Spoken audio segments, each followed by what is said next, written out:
वाणी माँ सभी मिले वंदन करो। ओ विराज रही वाणी माँ सभी मिले वंदन करो।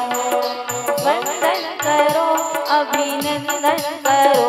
ओ वंदन करो अभिनंदन करो। ओ वंदन करो अभिनंदन करो। मंगल करो अभिनंदन करो।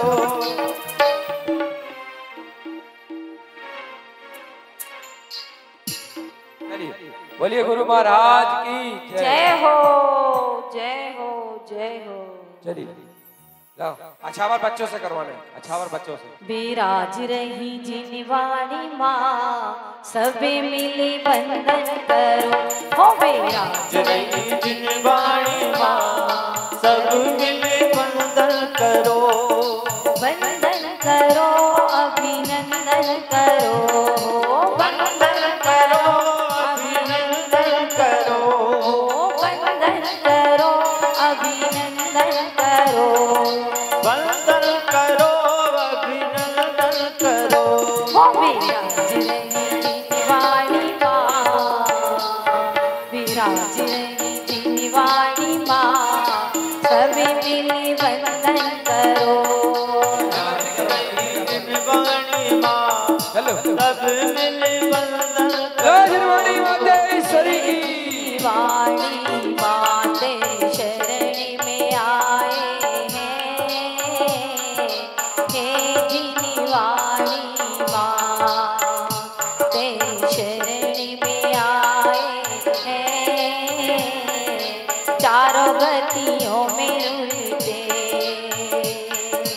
चारों गतियों में रुलते भव दुख से घबराए हैं।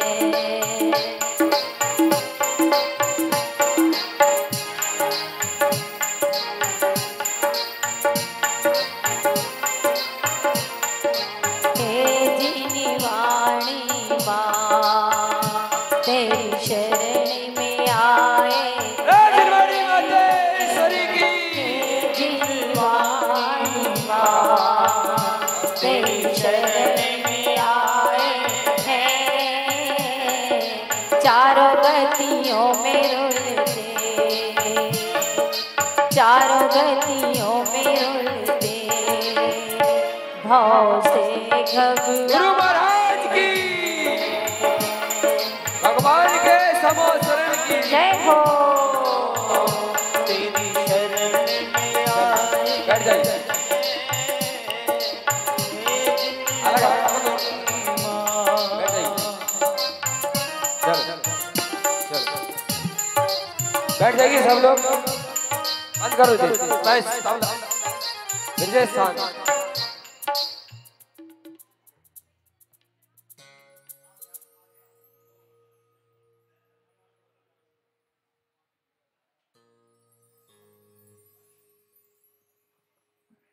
चलिए माइक लगाओ बेटा।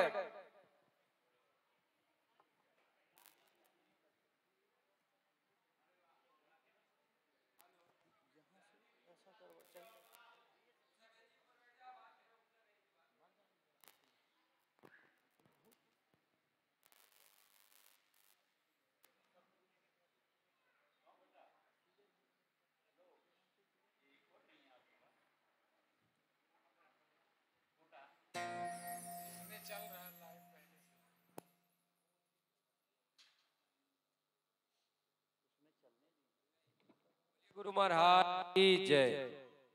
तत्वं च नंदयानंदमो चेयन नंद सहाओ परम तत्व पद विंद पौ नमियो सिद्ध स्वभाव।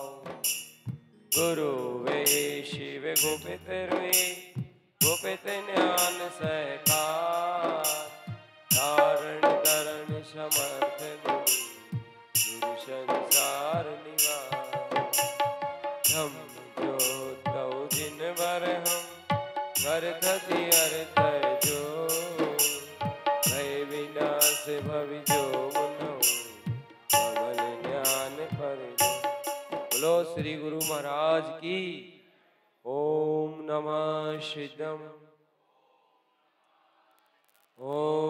नमः सिद्धम् ॐ नमः सिद्धम् ॐ नमः सिद्धम् तत्त्वं च परं तत्त्वं परमं भावदार्शिये परं जिनं परमेष्टि नमाम्यहं परम देवदेवस्य जिन्वैनं सदैनं कमल श्री कमल भावे वन्नम हर्षिक भाव शौतम ईर्ज स्वभाव मुक्ति गमे नम च। बोलिए शुद्ध जिंदेशना की।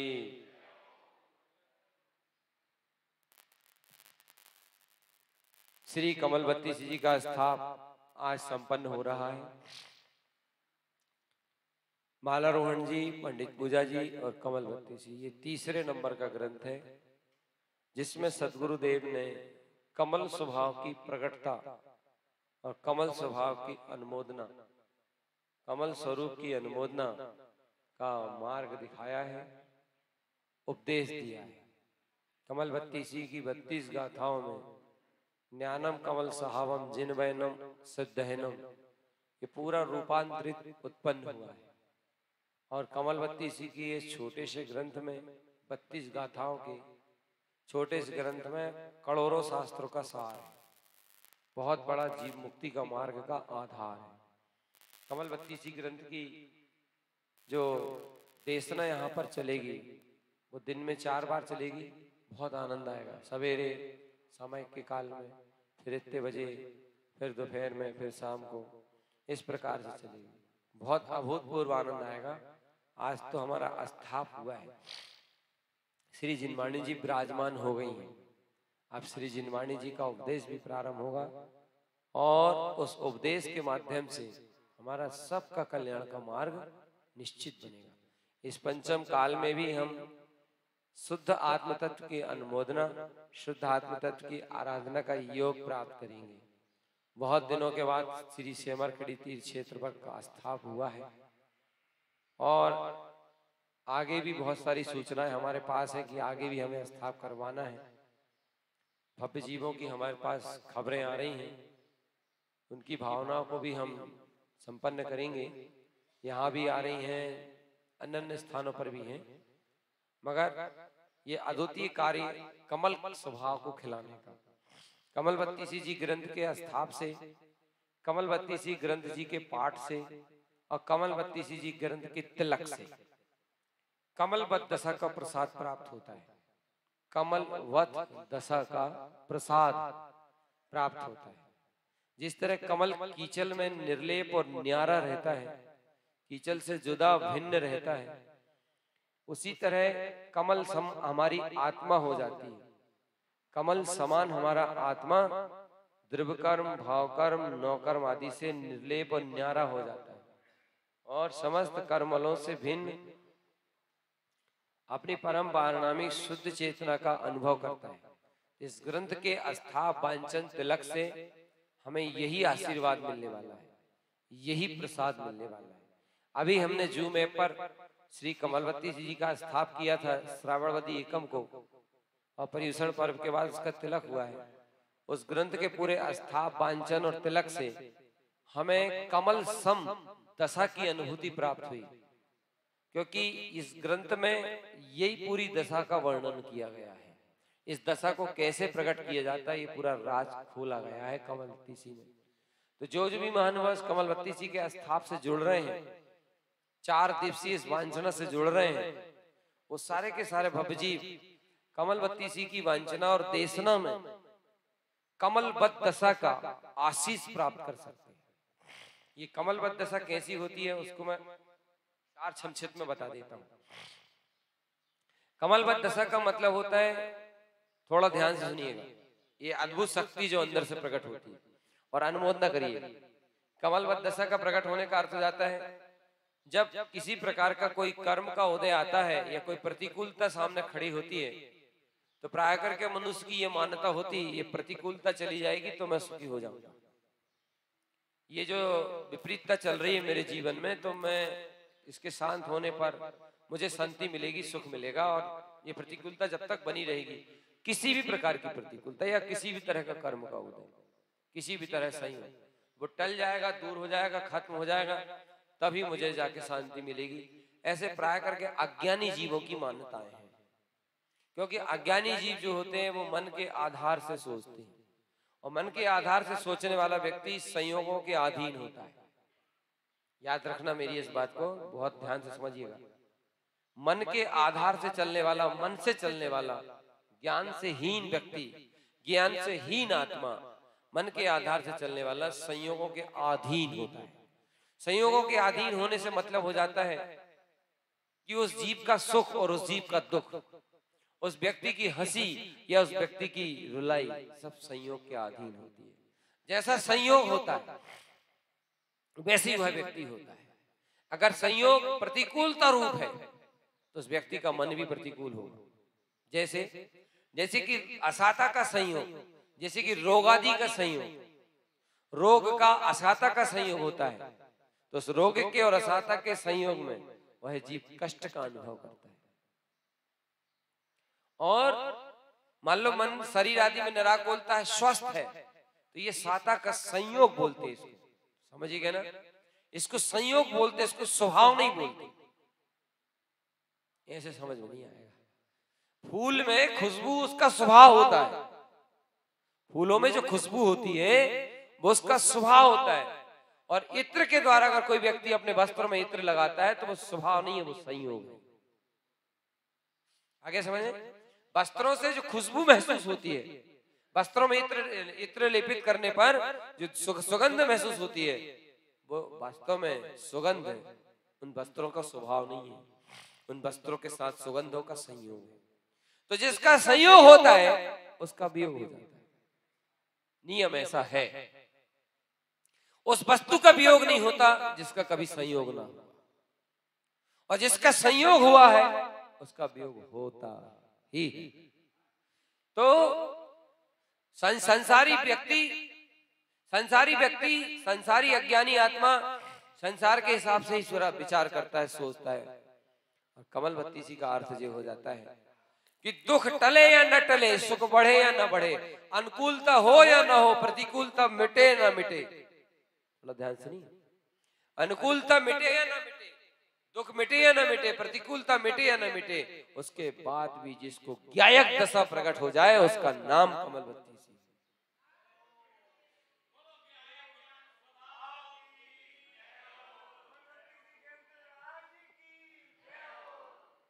एक बार रावण से किसी ने पूछा कि तुम सुखी कैसे होगे?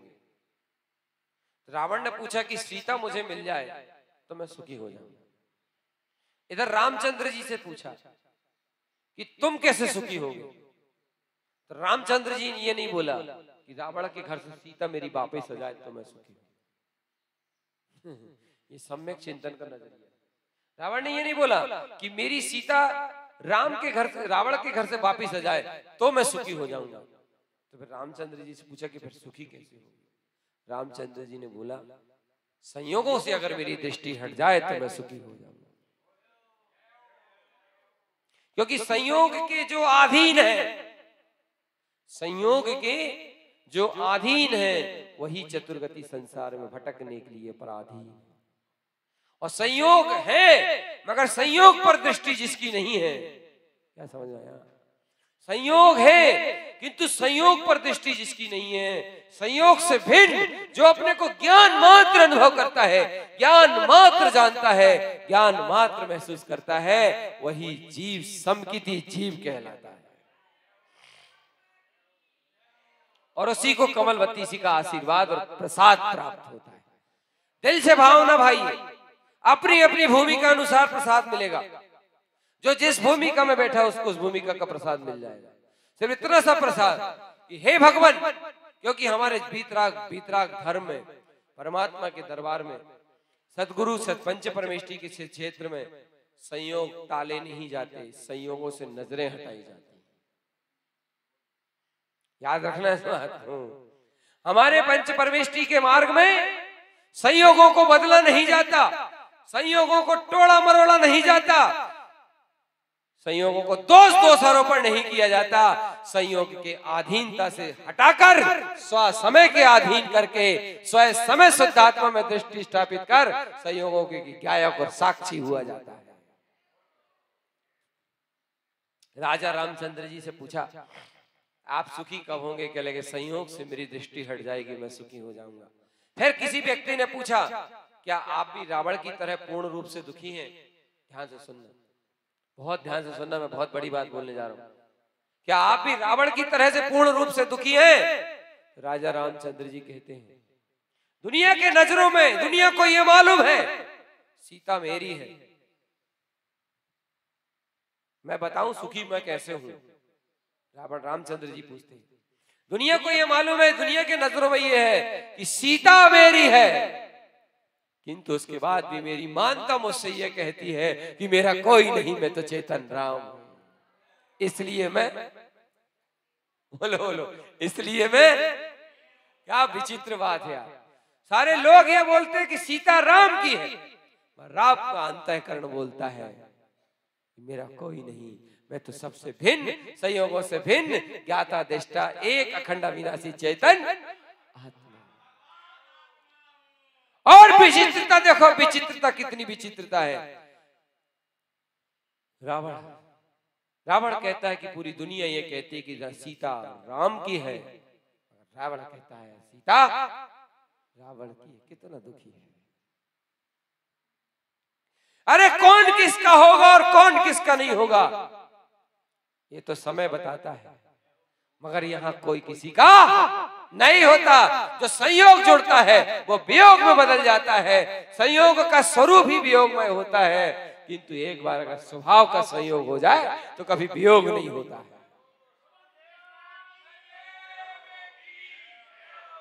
स्वभाव का संयोग उसे होता है जो अपने स्वयं समय को ध्याता है।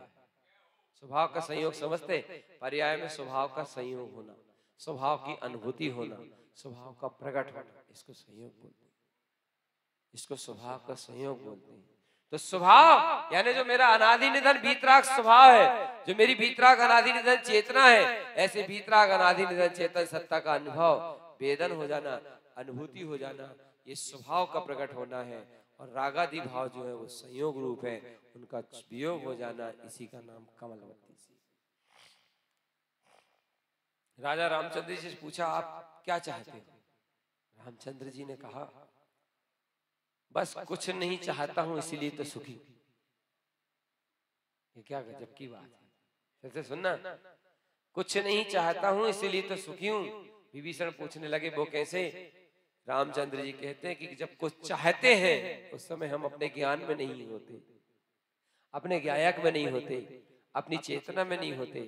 जब हम कुछ चाहते हैं और जब हम कुछ नहीं चाहते तो स्वयं में परिपूर्ण बने रहते हैं, स्वयं में परिपूर्णता का अनुभव करते हैं। जिस जीव की चाहना पैदा होती है वो अपने आप में अपूर्णता का अनुभव करता है, और जो परिपूर्णता का अनुभव करता है उसको चाहना नहीं होती, क्योंकि परिपूर्णता। एक भरे हुए घड़े से पूछो कि तुम्हें और पानी की चाहना है क्या, तो भरा हुआ घड़ा कहता है मुझे कोई चाहना नहीं है क्योंकि मैं परिपूर्ण हूँ। ऐसी जब जीव आत्मा अपने परिपूर्ण सत्ता का अनुभव करके अपने आप को परिपूर्ण अनुभूति से सिद्ध कर लेता है, अपने आप को परिपूर्ण मान लेता है, तो उसके अंदर चाहना का अभाव हो जाता है। और जिसके अंदर चाहना का अभाव हो जाता है उसके अंदर कामना और वासनाओं का अभाव होने लगता है। चाहना कामना वासना के अभाव होने पर ज्ञान आनंद का उदय होने लगता है, ज्ञान आनंद का प्रकट होने लगता है, ज्ञान स्वभाव की अनुभूति आ जाती है। और ये जहां से आती है उसका नाम कमलवती सी ग्रंथ।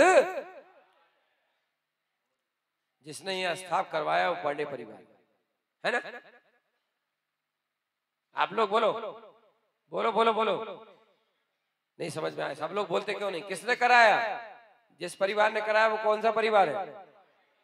पांडे परिवार। सही बोला आपने, इस ग्रंथ का स्थाप पांडे परिवार ने कराया। और सही बताएं तो कमलवती सी का स्थाप भी पंडित पूजा ने कराया। आप समझोगे नहीं आप क्या समझ आया? इस ग्रंथ का स्थाप भी पंडित पूजा ने कराया। जब पंडित पूजा जी की बॉर्डर पूरी हो गई, पंडित पूजा जी की अंतिम गाथा यानी उसकी बॉर्डर जब पूरी हो गई, तो पंडित पूजा जी से पूछा कि हे प्रभु अब आपके ऊपर कौन विराजेगा? तो पंडित पूजा ने बोला कि हमारे ऊपर कमल बत्ती सी विराजेगी।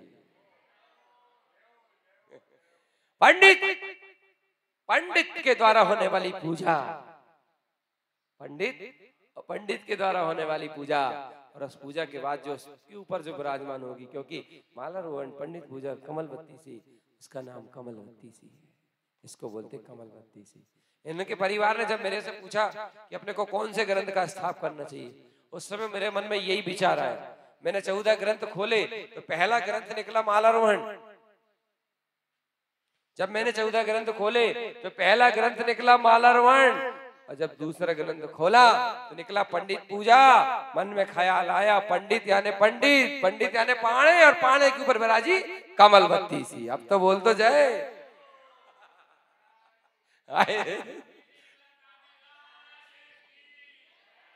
क्योंकि पंडित का अर्थ ज्ञान होता है, ज्ञान ही कमल बत्ती सी को ग्रहण कर सकता है, ज्ञान ही कमल बत्ती सी को आत्मसात कर सकता है, और ज्ञान ही कमल बत्ती सी को सिद्ध कर सकता है। ऐसी आनंददायिनी ये कमल बत्ती सी है भैया, बहुत प्रसाद मिलता है। हम सत्य बताएं, जब हमने जूम ऐप पे कमल बत्ती सी का स्थाप किया और जब वो वांछना पूरी हो गई, भैया जूम ऐप वाले सुन पा रहे कि नहीं? सुन रहे ना भैया? वो लोग बोल के गए, कह के गए भैया हम आएंगे, कोशिश करेंगे, नहीं आ पाएंगे, हमें जूम आईडी बंद मत करिए, हम वहीं बैठे बैठे लाभ लेंगे, ऐसा उन्होंने मुझसे कहा है। मैं क्या बोल रहा था? हाँ आप बताइए, मैं क्या बोल रहा था?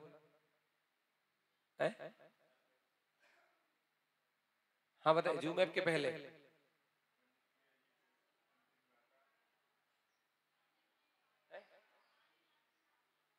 ज्ञान है, ज्ञान के मार्ग से ही कमल बत्ती सी सिद्ध हो सकती है। इसलिए पहले स्वभाव की पूजा ज्ञान पूर्वक, ज्ञान पूर्वक होने वाली आराधना, ज्ञान पूर्वक होने वाली स्वभाव की अनुमोदना।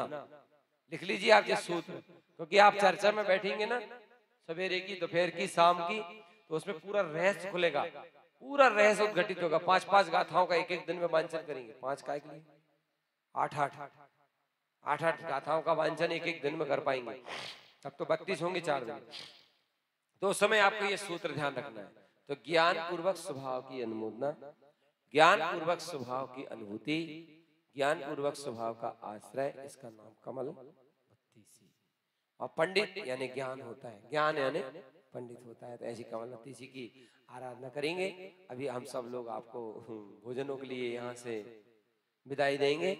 उसके पहले हम संक्षिप्त रूप से सरला दीदी से निवेदन करेंगे कि वो संक्षिप्त रूप से आशीर्वाद स्वरूप चर्चा करेंगे। और दोपहर में हमारा सबका टाइम रहेगा 3 बजे का। 3 बजे नहीं, 2:30 बजे, 2 बजे। हाँ जी, हाँ 4 बजे से फिर अंत शुरू करना है, क्योंकि 5 बजे दिन चला, 5 साढ़े 5 बजे चला जाता है, ठीक है ना। और फिर इंडियन घड़ी है ये, अपन 2 बोलेंगे वो तो 3 होना ही होना। तो 2 बजे वांछना होगी। बहुत आनंद आएगा कमल बत्ती सी की वांछना, क्योंकि अभी हम अभी स्थाप और तिलक करके आए थे। इस बार हमें कमल बत्ती सी से बहुत प्रसाद मिला है, बहुत आशीर्वाद मिला है कमल बत्ती सी, बहुत गजब का आशीर्वाद मिला है। हाँ तो इसी का अमृत बरसना है। संक्षिप्त दीदी की चर्चा के बाद हम सब लोग दोपहर में 2 बजे एकत्रित होकर के पुनः वांछना। हम बोल रहे हैं ना इंडियन घड़ी है ये, आपसे बोलेंगे 2:30 तो आप आएंगे 3, मगर 2 ही दिमाग में रखो तो ज्यादा अच्छा। 2 दिमाग में रखो, 2:30 बजे पधारो। अब ये ऐसी बात समझ में नहीं आई, 2 को दिमाग में रखो, 2:30 बजे पधारो, मतलब क्या है? 2 दिमाग में रहेगा तो दिमाग बार बार घड़ी की तरफ बढ़ेगा, और फिर उसके बाद 2:30 बजे तक अपन, और 2:30 अगर दिमाग में रहेगा तो 3 बजे। बोलो गुरु महाराज की जय। ओम नमः सिद्धाय। ओम नमः शिवाय। ओम नमः सिद्धाय। ओम नमः शिवाय।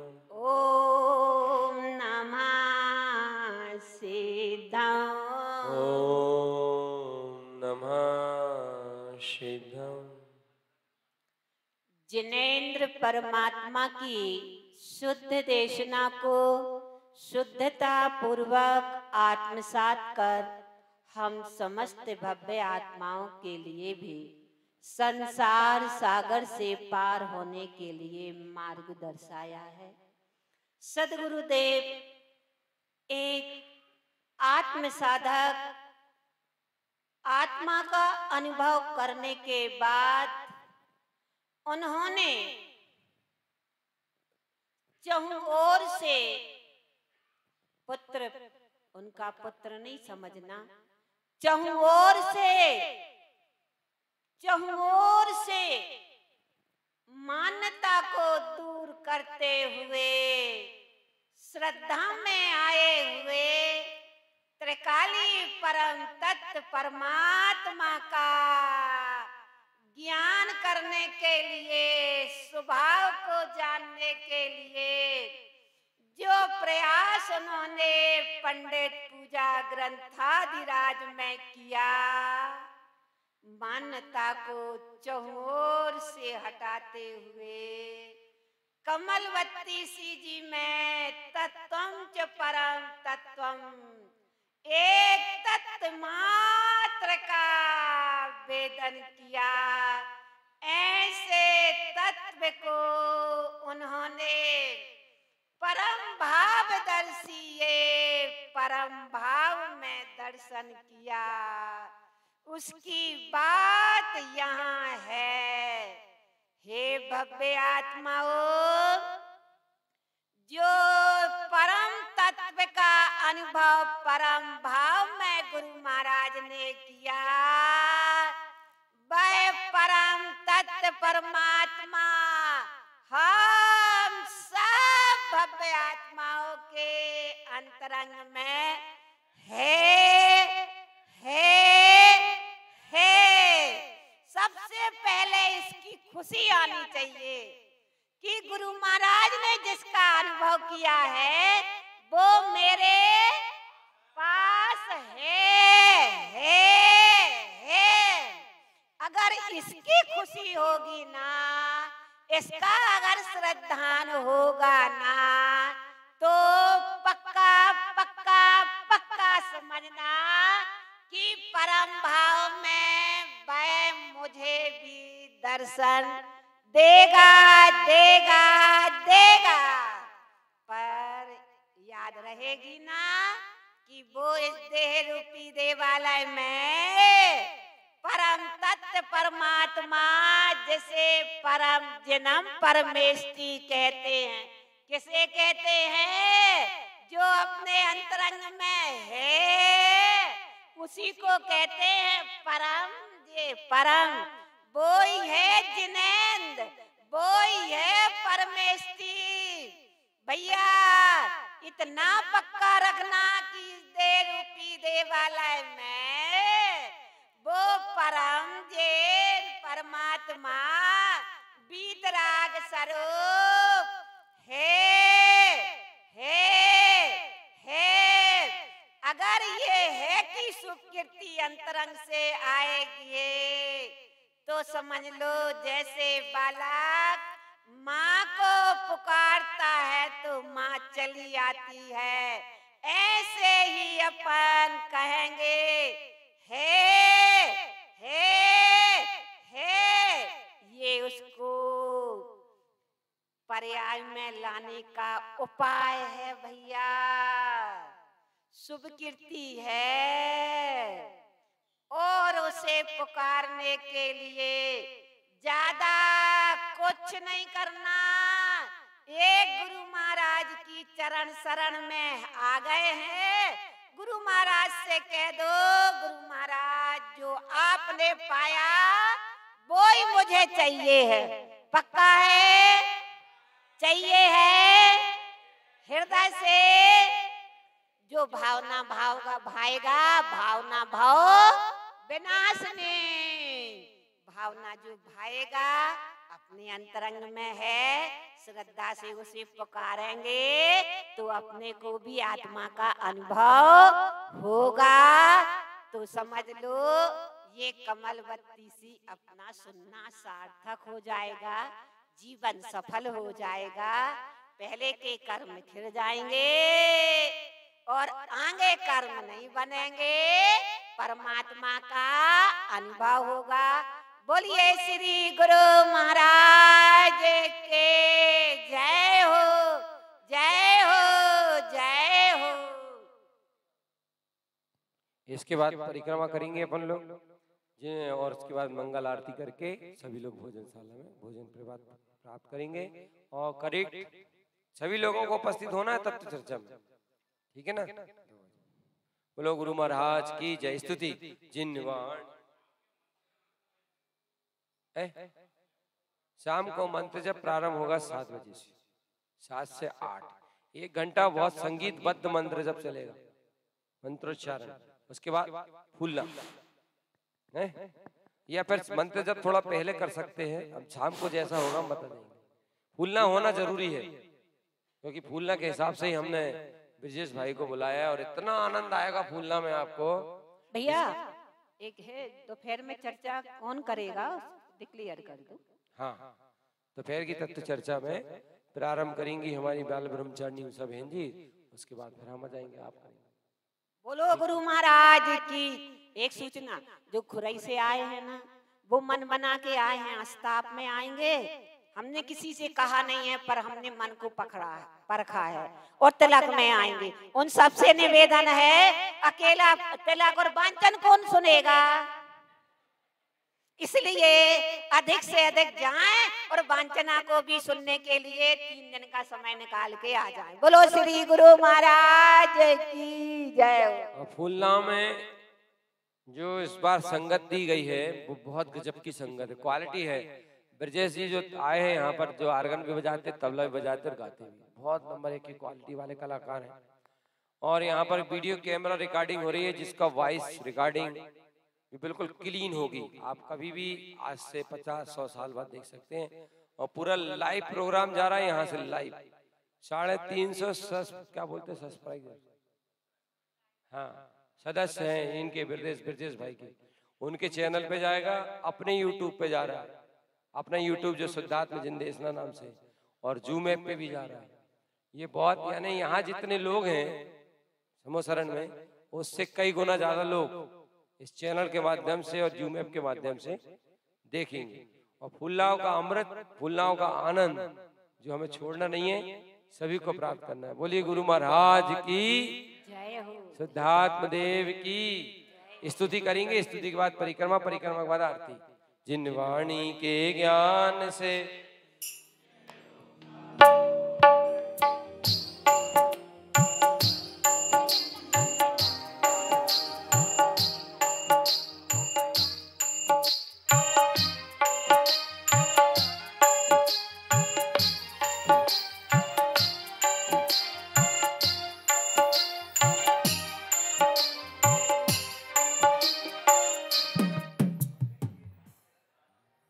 बोलिए श्री गुरु महाराज की जय। परिक्रमा सीधी साइड से शुरू करना है, सीधी तरफ से। हाँ 3 पर उस वर्ग आगे, महिला वर्ग पीछे, बड़ा खुला करके करना है। जिनवर दरबार तुम्हारा स्वर्गों से भी प्यारा प्यारा। शुरू करो। हर चीज का बोला, हर चीज का बीमार हो गई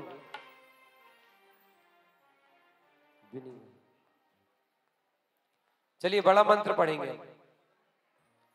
शुद्धतम देव हमें प्राणों से प्यारा, शुद्धतम देव हमें प्राणों से प्यारा। यह वो जहाज हो, यह वो जहाज जिसने लाखों को तारा। शुद्धतम देव हम प्राणों से प्यारा, शुद्धतम देव प्यारा।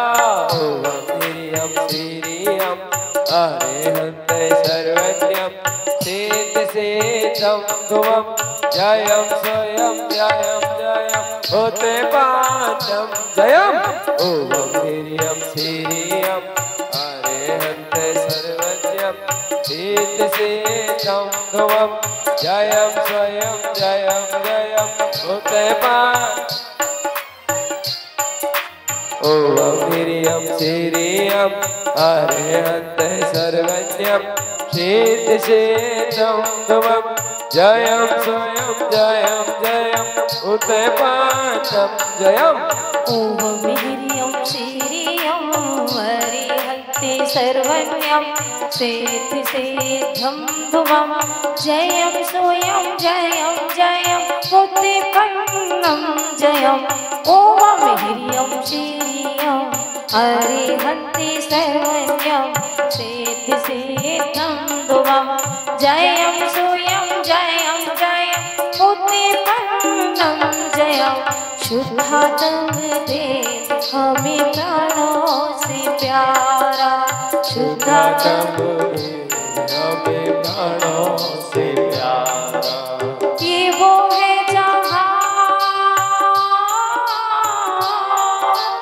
ये वो है जहाज जिसने लाखों को तारा शुद्धात्म देव हमें प्राणों से प्यारा शुद्धात्म देव हमें प्राणों से प्यारा ओम ह्रीयं श्रीयं अरिहन्ते सर्वज्ञं सिद्ध सिद्धं ध्रुवं जयं सोऽयं जयं जयं उत्पन्नं जयम् ओम ह्रीयं श्रीयं अरिहन्ते सर्वज्ञं सिद्ध सिद्धं ध्रुवं जयं सोऽयं जयं जयं उत्पन्नं जयम् ओम ह्रीयं श्रीयं अरिहन्ते सर्वज्ञं सिद्ध सिद्धं ध्रुवं जयं स्वयं जयं जयं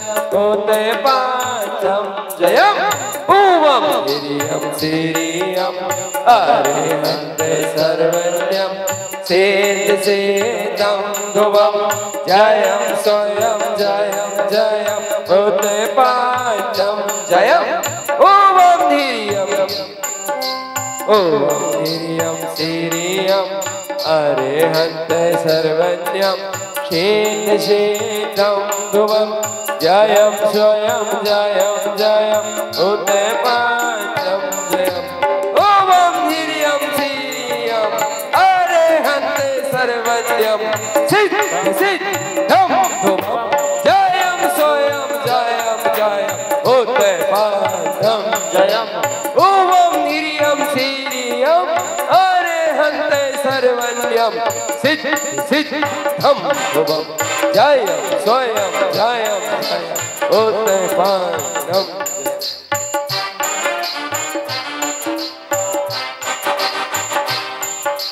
ओम ह्रीयं श्रीयं अरिहन्ते सर्वज्ञं सिद्ध सिद्धं ध्रुवं जयं स्वयं जयं जयं उत्पन्नं जयम् ओम ह्रीयं श्रीयं अरिहन्ते सर्वज्ञं सिद्ध सिद्धं ध्रुवं जयं